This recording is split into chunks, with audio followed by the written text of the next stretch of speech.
I want to buy, I want to rent. Which one should I do? I don't know, I'm confused. Let's talk about it.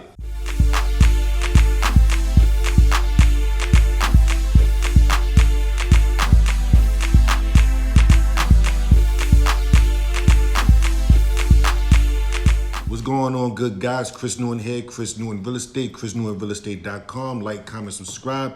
Right now we're talking about the pros and cons of buying versus renting, right?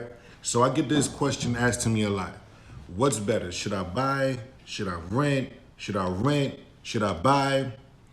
It really all depends. So I'm gonna give you guys, in my opinion, the top 3 pros and cons of buying versus renting.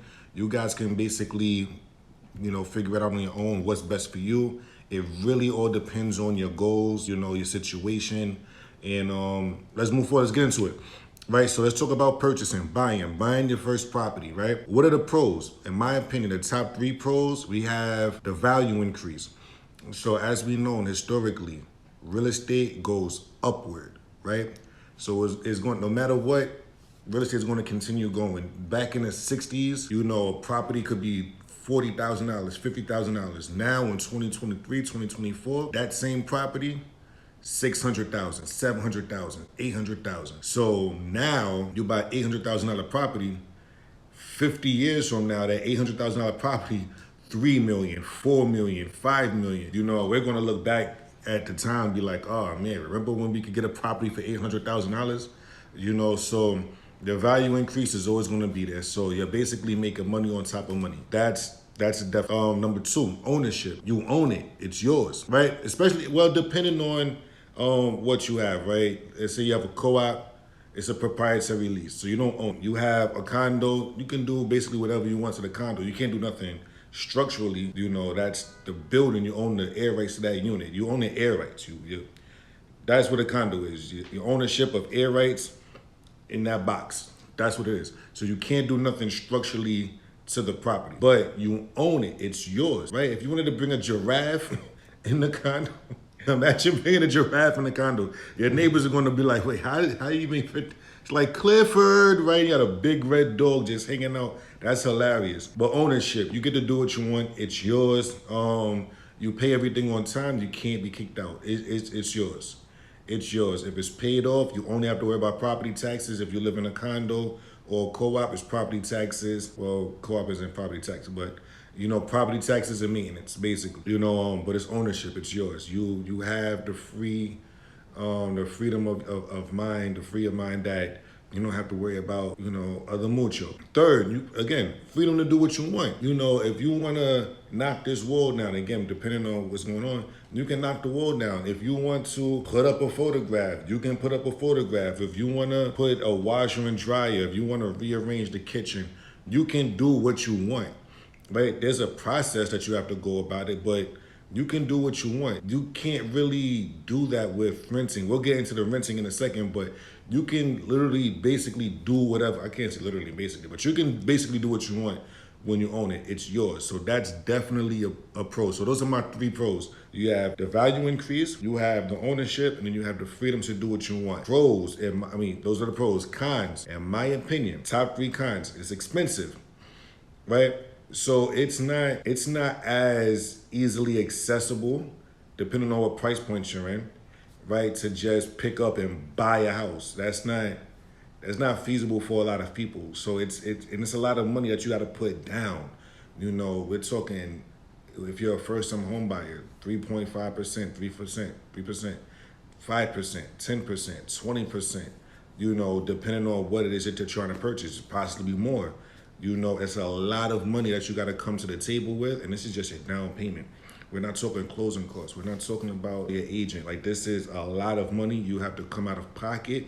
This is a lot of money that you have to have in reserves. Like, you will really have to make sure everything is A1 to move forward with the purchase of a house. That's a con. It's a pro to the bank, but that's definitely a con. Secondly, maintenance responsibilities, right? Now, if you are in a condo or co-op, you don't really have to worry about that too much. Financially, you do, because you have the common charges that you have to that you have to fund. So monthly, you're going to have these common charges, these maintenance charges, these HOA fees, whatever you want to call it. You're going to have these month to month. That's going to be taking care of your maintenance. Your mortgage can be $3,500 and your maintenance can be $1,500 a month. So mortgage and everything all inclusive is $35. Then you got maintenance $15. That's $5,000 a month. So no, you don't have to worry about fixing a boiler yourself, but you do have to pay for that. You don't got to worry about fixing a window if it breaks, but you do have to pay for that on a monthly basis and put that in the condo's reserve. So if and when something happens, they have the funds to do so. So that's very expensive. If you're living in a house, like you own a house, whether it's a multi-family, depending on where you are, you have a duplex house, single family, whatever it is, that boiler breaks down, you're responsible for it. The hot water heater breaks down, you're responsible for it. Something happens with the gas, if you have oil, you have to worry about if it snows where you're from. You have to worry about either you shoveling that snow or calling somebody to shovel that snow.